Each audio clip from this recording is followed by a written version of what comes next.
मुनीर फारूक साहब, सबसे पहले तो आप फरमाइएगा कि 13 अप्रैल को सुप्रीम कोर्ट ने supreme court practice and procedure bill पर अमल दरामद रोक दिया था। अगले ही दिन हुकूमत ने तकरीबन यही कानून एक नए नाम से पार्लियामेंट में पेश किया और इसे पास करा लिया। आज अटॉर्नी जनरल ने अदालत में खड़े होकर कहा कि नजर सानी का जो केस है इलेक्शन कमीशन का पंजाब इलेक्शन के हवाले से, इसकी समाअत मजीद जारी नहीं रह सकती क्योंकि नया कानून बन गया है। चीफ जस्टिस उन्होंने कहा कि ये तो बड़ा दिलचस्प मामला हो गया। तो आपको भी इस पर सरप्राइज महसूस हुआ, हैरत हुई आपको? बहुत शुक्रिया आपका। देखिए, जो कानून साजी है वो तो खैर इख्तियार है पार्लियामान का, लेकिन क्योंकि जो हुकूमत ने पहली कानून साजी की थी उसके ऊपर तो अमल दरामद सुप्रीम कोर्ट की जानिब से रोक दिया गया था और उसके ऊपर तो कोई काम फर्दर हो नहीं सकता, ना ही वो अभी नाफिजुल अमल है। उसके ऊपर ऑलरेडी एक बेंच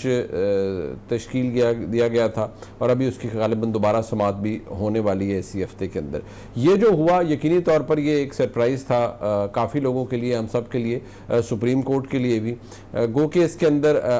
मौक़िफ़ वही है जो पहले अपनाया गया था हुकूमत की जानिब से और जिस पर सुप्रीम कोर्ट और मुल्क के कुछ कानूनदान ऐसे हैं जिनका रिव्यू ये था कि अगर आपने आर्टिकल 184(3) के तहत उसमें कुछ तब्दीली करनी है तो वो आइनी तरमीम लाए बगैर हो नहीं सकता और आइनी तरमीम आजकल के हालात में आ नहीं सकती क्योंकि एक बड़ी अधूरी सी पार्लियामान है, लिहाजा ये तो मुमकिन नहीं होगा। लेकिन हुकूमत ने जो किया है उसके हवाले से एक तासुर ये फौरी तौर पर आया कि इसका डायरेक्ट जो बेनिफिशरी होंगे वो मियाँ नवाज शरीफ साहब होंगे या जहांगीर खान तरीन होंगे, जो कि मैं समझता हूँ कि उनके अपने, जिस तरह आपने भी अपने इब्तिदा में बता दिया कि वो नहीं हो सकता क्योंकि वो अपनी जो रिव्यू का ऑप्शन है उसे एग्जॉस्ट कर चुके हैं और कोई स्कोप रह नहीं जाता और क्यूरेटिव रिव्यू का हमारे आइन के अंदर कोई कॉन्सेप्ट नहीं है।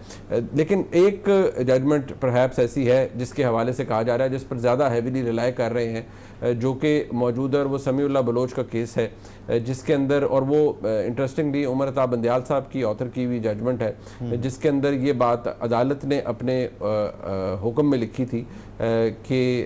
जो 62(1)(f) के तहत नाअहली है वो ताउम्र है। अब जारी बात है अगर ये बात अदालत ने लिख दी और अगर उसके खिलाफ, जो कि बताया जा रहा है कि उस जजमेंट के खिलाफ रिव्यू फाइल नहीं हुआ था, तो उस जजमेंट के खिलाफ अगर रिव्यू फाइल होता है तो फिर तो जो लोग भी ताहयात नाअहल हुए 62(1)(f) के तहत वो उनकी पोजीशन मुख्तलिफ हो जाएगी और अगर अदालत उसके अंदर रिव्यू के अंदर कोई लीनियंट व्यू लेती है और अलाउ कर देती है मामलात को तो फिर मुख्तलिफ होगा।